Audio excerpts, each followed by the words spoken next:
Hello guys, कैसे हैं। आज मैं आपके लिए उत्तराखंड में होने वाली विभिन्न परीक्षाएं यानी कि जो लोग गवर्नमेंट एग्ज़ाम की तैयारी कर रहे हैं, जैसे पटवारी, कनिष्क सहायक, फॉरेस्ट गार्ड, इन तमाम प्रकार की जो एग्ज़ाम की तैयारी कर रहे हैं उनके लिए मैं उत्तराखंड के कुछ सामान्य ज्ञान के प्रश्न लेके आया हूँ। आज की जो मेरी मुख्य प्रश्न हैं वह प्राचीन एवं मध्यकालीन उत्तराखंड से संबंधित हैं। तो स्क्रीन में पहला प्रश्न है, प्रसिद्ध गुफा शैलचित्र स्थल लाखो उडियार स्थित है, यानी कि यह कहाँ स्थित है। हमारे पास ऑप्शन है ए पौड़ी में, अल्मोड़ा में, चमोली में, नैनीताल में। तो चार ऑप्शन हैं। इन चारों ऑप्शनों में जो हमारा सही उत्तर है वह है अल्मोड़ा में। अगला प्रश्न है स्क्रीन पर, लुएथाप से प्राप्त गुफा शैलचित्र वर्तमान में उत्तराखंड के किस जिले में स्थित है। तो इस प्रश्न का हमें सही उत्तर बताना है। Option A Chamoli, B Almora, C Dehradun, D Uttarkashi. हमारे पास ये चार ऑप्शन हैं। इन चारों ऑप्शनों में इस प्रश्न का जो सही उत्तर है वह है अल्मोड़ा, यानी कि लुएथाप से प्राप्त जो गुफा शैलचित्र जो वर्तमान में स्थित हैं वह अल्मोड़ा में हैं। इस प्रकार इस प्रश्न का जो उत्तर है वह है अल्मोड़ा। अगला प्रश्न है स्क्रीन में, उत्तराखंड में योग एवं नृत्य करती हुई मानव आकृतियां कहाँ प्राप्त हुई हैं। तो इसमें चार ऑप्शन हैं। ए फलसीमा, बी ब्रह्मपुत्र, सी चमोली, डी रानीखेत। तो चार ऑप्शन हैं। इन चारों ऑप्शन में जो सही उत्तर है वह है फल सीमा, यानी कि उत्तराखंड में योग एवं नृत्य करती हुई मानव आकृतियां कहाँ हैं, वह फल सीमा एक स्थान है वहाँ पर है। अगला प्रश्न है, 8 ताम्र मानव कृतियां प्रदेश के किस स्थान से प्राप्त हुई हैं, यानी कि मानव आकृतियां किस स्थान से प्राप्त हुई हैं। कितनी? 8 ताम्र मानव आकृतियां। ए पुनाकोट, बी फलसीमा, सी बनकोट, डी चमोली। तो चार ऑप्शन हैं। इन चारों ऑप्शन में जो सही उत्तर है वह है बनकोट। बनकोट से हमें 8 ताम्र मानव कृतियां प्राप्त हुई हैं। अगला प्रश्न है स्क्रीन में, उत्तरकाशी का पौराणिक नाम क्या है। उत्तरकाशी का पौराणिक नाम क्या है। यह प्रश्न सहायक समाज कल्याण अधिकारी 2017 में आया हुआ है। तो चार ऑप्शन हैं। इन चारों ऑप्शन में हमें सही उत्तर बताना है। वाराणसी, सौम्यकाशी, देवकाशी, उपरोक्त में से कोई नहीं। तो इस प्रश्न का जो सही उत्तर है वह है सौम्यकाशी, यानी ऑप्शन नंबर बी हमारा सही उत्तर है। अगला प्रश्न है, उत्तराखंड के किस क्षेत्र में चित्रित धूसर मृत भांड के साक्ष्य प्राप्त हुए हैं। उत्तराखंड में किस क्षेत्र से चित्रित धूसर मृत भांड के साक्ष्य प्राप्त हुए हैं। ऑप्शन है गढ़वाली क्षेत्र, कुमाऊं क्षेत्र, या ए या बी उपरोक्त में से कोई नहीं। तो चार ऑप्शन हैं। इन चारों ऑप्शन में जो सही उत्तर है वह है ऑप्शन नंबर ए, यानी गढ़वाली क्षेत्र से हमें प्राप्त हुए हैं। क्या प्राप्त हुए हैं? चित्रित धूसर मृत भांड। ये हमें कहाँ से प्राप्त हुए हैं? गढ़वाली क्षेत्र से प्राप्त हुए हैं। अगला प्रश्न है प्रश्न नंबर 7, आद्य ऐतिहासिक काल के संदर्भ में निम्न में से कौन सा कथन सत्य है, ये हमें बताना है। तो इसमें ऑप्शन दिए हैं। ए इस काल में लेखन कला के प्रचलन के पश्चात भी इसके लेख पढ़े नहीं जा सके। बी ऑप्शन है, आद्य ऐतिहासिक काल के लोगों को लौह ताम्र धातुओं, कृषि एवं नगरीय सभ्यता का ज्ञान था। सी है, रामगंगा घाटी से महापाषाणीय समाधान के अवशेष प्राप्त हुए हैं। डी है उपरोक्त में से सभी। तो इसका जो सही उत्तर है वह है ऑप्शन नंबर डी, यानी कि तीनों ऑप्शन हमारे सही हैं। अगला प्रश्न है, उत्तराखंड राज्य का प्रथम उल्लेख निम्न में से किस क्षेत्र से प्राप्त होता है। उत्तराखंड राज्य का जो प्रथम उल्लेख है वह किस ग्रंथ से, माफ कीजिए, ग्रंथ से प्राप्त होता है। तो चार ऑप्शन हैं। इन चारों ऑप्शन में हमें सही उत्तर बताना है। तो इसका जो सही जो उत्तर है वह है ऑप्शन नंबर सी, यानी कि ऋग्वेद से हमें प्राप्त होते हैं। किस वेद से? ऋग्वेद से हमें प्राप्त होते हैं। अगला प्रश्न है प्रश्न नंबर 9, स्कंद पुराण में 5 हिमालयी खंडों का उल्लेख किया गया है। इनमें से कौन सा उत्तराखंड राज्य से संबंधित है। तो 5 हिमालयी खंडों का उपयोग किया गया है वो उत्तराखंड से संबंधित कौन सा है ये हमें बताना है। तो ऑप्शन 4 दिए गए हैं। इन चारों ऑप्शन में जो सही उत्तर है वह है मानसखंड और केदारखंड, यानी कि ऑप्शन नंबर सी हमारा सही उत्तर है। ए और बी दोनों हमारे सही उत्तर हैं। अगला प्रश्न है स्क्रीन में, प्रश्न नंबर 10। स्कंद पुराण में गढ़वाल के लिए प्रयुक्त नाम है। यह प्रवक्ता परीक्षा 2004 में पूछा गया है। स्कंद पुराण में गढ़वाल के लिए प्रयुक्त नाम क्या है? तो 4 ऑप्शन दिए हैं। इन चारों ऑप्शनों में जो हमारा सही उत्तर है वह है केदारखंड, यानी कि ऑप्शन नंबर ए हमारा सही उत्तर है, केदारखंड। स्कंद पुराण में गढ़वाल के लिए जो प्रयुक्त नाम क्या था वह था केदारखंड था। प्रश्न नंबर 11। उत्तरकाशी का ऐतिहासिक नाम क्या है? उत्तरकाशी का ऐतिहासिक नाम क्या है? यह भी पीसीएस प्री परीक्षा 2017 में पूछा गया है। तो इन चारों ऑप्शन में जो सही उत्तर है वह है ऑप्शन नंबर डी, यानी कि बाड़ा हाट। उत्तरकाशी का ऐतिहासिक नाम क्या है? बाड़ा हाट है। अगला प्रश्न है प्रश्न नंबर 12 यानी कि 12। बौद्ध साहित्य के ग्रंथों यानी पाली भाषा में उत्तराखंड के किस शब्द का प्रयोग किया गया है? तो 4 ऑप्शन हैं। इन चारों ऑप्शनों में इसका जो सही उत्तर है वह है ऑप्शन नंबर ए, हिमवंत शब्द का प्रयोग किया गया है। किस भाषा में? पाली भाषा में। कभी कभी एग्जाम में आ जाता है बौद्ध साहित्य की भाषा क्या है, वह है पाली भाषा है। तो इस प्रश्न का जो सही उत्तर है ऑप्शन नंबर ए, हिमवंत। प्रश्न नंबर 13। पौड़ी गढ़वाल जनपद का प्रवेश द्वार कौन सा है? 4 ऑप्शन हैं। इन चारों ऑप्शनों में जो सही उत्तर है वह है कोट द्वार। पौड़ी गढ़वाल का जनपद का प्रवेश द्वार कौन सा है? वह है कोट द्वार। ऑप्शन नंबर सी हमारा सही उत्तर है। अगला प्रश्न है स्क्रीन में, उत्तराखंड के किस स्थल को मनु का निवास स्थल बताया गया है? 4 ऑप्शन है।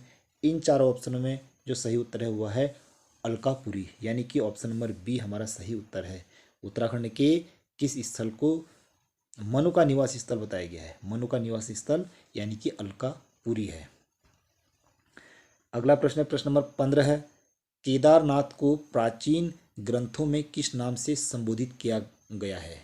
केदारनाथ को प्राचीन ग्रंथों में किस नाम से संबोधित किया गया है? तो 4 ऑप्शन है। इन चारों ऑप्शनों में जो सही उत्तर है वह है मृगतुंग, यानी कि ऑप्शन नंबर ए हमारा सही उत्तर है। तो केदारनाथ को प्राचीन ग्रंथों में मृगतुंग कहा गया। प्रश्न नंबर 16 है। कालिदास ने अभिज्ञान शाकुंतलम की रचना पौड़ी स्थित कण्वाश्रम में की थी, जो निम्न में से किस नदी के तट पर था?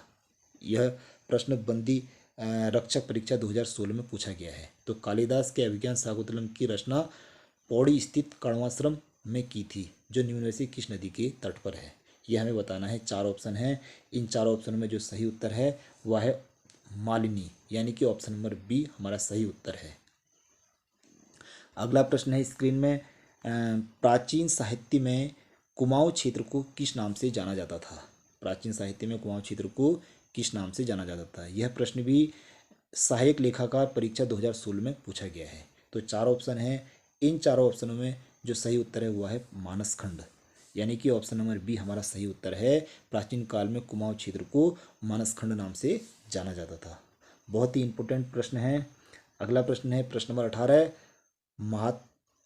महाभारत काल में कुर्मांचल में निम्न में से किन किन जातियों का निवास होता था? महाभारत काल में कुर्मांचल में किन किन जातियों का निवास होता था, यानी कि कौन कौन सी जातियां रहती थी? तो 4 ऑप्शन हैं। इन चारों ऑप्शन में जो सही उत्तर है वह है यक्ष, किरात और खस, यानी कि तीनों प्रकार की जातियां महाभारत काल में रहती थी, यानी कि ऑप्शन नंबर बी हमारा सही ऑप्शन नंबर डी माफ कीजिए, ऑप्शन नंबर डी हमारा सही उत्तर है। अगला प्रश्न है, महाभारत में कुलिंद नरेश किस नाम से जाने जाते थे? महाभारत में कुलिंद नरेश किस नाम से जाने जाते थे? तो यह प्रश्न भी पीसीएस प्री 2017 में पूछा गया है। तो 4 ऑप्शन हैं। इन 4 ऑप्शनों में जो सही उत्तर है वह है ऑप्शन नंबर सी, यानी कि द्विज क्षेत्र, द्विज श्रेष्ठ नाम से जाने जाते थे। किस नाम से?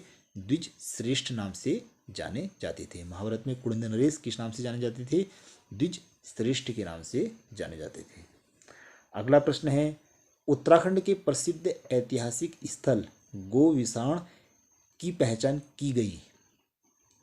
ये भी प्री परीक्षा पीसीएस परीक्षा प्री 2005 में पूछा गया है। तो उत्तराखंड के प्रसिद्ध ऐतिहासिक स्थल गोविशाण की पहचान की गई, किससे की गई है? तो 4 ऑप्शन हैं, तो इन चारों ऑप्शनों में जो सही उत्तर है वह है काशीपुर में की गई। गोविशाण की पहचान काशीपुर से की गई है, यानी कि ऑप्शन नंबर बी हमारा सही उत्तर है। अगला प्रश्न है, अशोककालीन शिलालेख राज्य के किस स्थान से मिला है? अशोककालीन शिलालेख राज्य के किस स्थान से मिला है? यह भी प्रश्न उत्तराखंड उप निरीक्षक यानी 2005 में पूछा गया प्रश्न है, बहुत ही इंपॉर्टेंट प्रश्न है। तो इस प्रश्न का जो सही उत्तर है वह है देहरादून। अशोककालीन शिलालेख राज्य के किस स्थान से मिला? वह मिला देहरादून, यानी कि ऑप्शन नंबर डी हमारा सही उत्तर है। अगला प्रश्न है प्रश्न नंबर 22 यानी 22, अशोक किस राजवंश से संबंधित थे? अशोक किस राजवंश से संबंधित थे? यह प्रश्न भी उत्तराखंड हाईकोर्ट क्लर्क 2015 में पूछा गया है। तो 4 ऑप्शन हैं, इन चारों ऑप्शनों में जो सही उत्तर है वह है ऑप्शन नंबर डी, यानी कि उपरोक्त में से कोई नहीं। अशोक किस राजवंश से संबंधित थे? वर्षण, कुषाण, गुप्त, तीनों राजवंश में से कोई नहीं है, यानी कि यह तीनों हमारे गलत ऑप्शन हैं। गाइस, इस प्रश्न का जो सही उत्तर है वह है मौर्य वंश, यानी कि अशोक मौर्य वंश से संबंधित थे। तो अशोक का जो समय सीमा थी वह थी 269 ईस्वी पूर्व से लेकर 232 ईस्वी पूर्व तक। अशोक बिंदुसार का पुत्र था। अशोक किसका पुत्र था? बिंदुसार का पुत्र था। अगला प्रश्न है स्क्रीन में, अशोक का कालसी अभिलेख किस भाषा में है? अशोक का कालसी अभिलेख किस भाषा में है?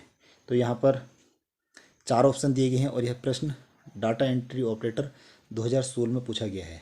तो इस प्रश्न का जो सही उत्तर है वह है पाली, यानी कि ऑप्शन नंबर बी हमारा सही उत्तर है। अशोक का कालसी अभिलेख पाली भाषा में है। अगला प्रश्न है, कालसी अभिलेख किस वंश से संबंधित है? कालसी अभिलेख किस वंश से संबंधित है? यह प्रश्न भी सहायक समाज कल्याण अधिकारी 2017 में पूछा गया है। तो इस प्रश्न का जो सही उत्तर है वह है मौर्य। कालसी अभिलेख किस वंश से संबंधित है? मौर्य वंश से संबंधित है, यानी कि ऑप्शन नंबर डी हमारा सही उत्तर है। अगला प्रश्न है प्रश्न नंबर 25, कृतपुर राज्य से यानी कृतपुर राज्य के संस्थापक कौन थे? 4 ऑप्शन हैं, इन चारों ऑप्शनों में जो सही उत्तर है वह है कुलिंद, यानी कि ऑप्शन नंबर ए हमारा सही उत्तर है। कृतपुर राज्य के संस्थापक कौन थे? कुलिंद थे। कृतपुर राज्य में वर्तमान का कौन सा क्षेत्र सम्मिलित है? कृतपुर राज्य में वर्तमान का कौन सा क्षेत्र सम्मिलित है? तो इस प्रश्न का जो सही उत्तर है वह है उत्तराखंड, हिमाचल प्रदेश और उत्तरी रोहिलखंड, यानी कि तीनों ही ऑप्शन हमारे सही हैं। तो इस आधार पर ऑप्शन नंबर डी हमारा सही उत्तर है। उत्तराखंड भी सही है, हिमाचल प्रदेश भी सही है और उत्तरी रोहिलखंड भी हमारा सही है। तो इस आधार पर ऑप्शन नंबर डी सही उत्तर है। अगला प्रश्न है प्रश्न नंबर 27, आदिगुरु शंकराचार्य का उत्तराखंड में आगमन निम्न में से किस शासक के शासनकाल में हुआ? तो 4 ऑप्शन हैं, इन 4 ऑप्शनों में जो सही उत्तर है वह है कृतपुर शासन, यानी कि ऑप्शन नंबर बी हमारा सही उत्तर है। तो आदिगुरु जो शंकराचार्य थे उनका आगमन कृतपुर शासनकाल में हुआ था। प्रश्न नंबर 28, छठी सती के उत्तरार्ध में निम्न में से किस वंश के नागों की सत्ता समाप्त कर उत्तराखंड का अपना अधिकार स्थापित किया गया? छठी सदी में उत्तरार्ध की में निम्न में से किस वंश ने नागों की सत्ता को समाप्त कर दिया? तो ये हमें बताना है। तो इस प्रश्न का जो सही उत्तर है वह है मौखरी, यानी कि ऑप्शन नंबर सी हमारा सही उत्तर है। इस प्रश्न का सही उत्तर मौखरी। अगला प्रश्न है प्रश्न नंबर 29, मौखरी वंश के अंतिम शासक कौन थे? मौखरी वंश के अंतिम शासक कौन थे? तो इस प्रश्न का जो सही उत्तर है वह है ऑप्शन नंबर ए, यानी ग्रहवर्मा थे। कौन थे? ग्रहवर्मा। ऑप्शन नंबर ए हमारा सही उत्तर है। अगला, कार्तिकेयपुर राजवंश के किस शासक ने परम भट्टारक महाराजाधिराज परमेश्वर की उपाधि धारण की?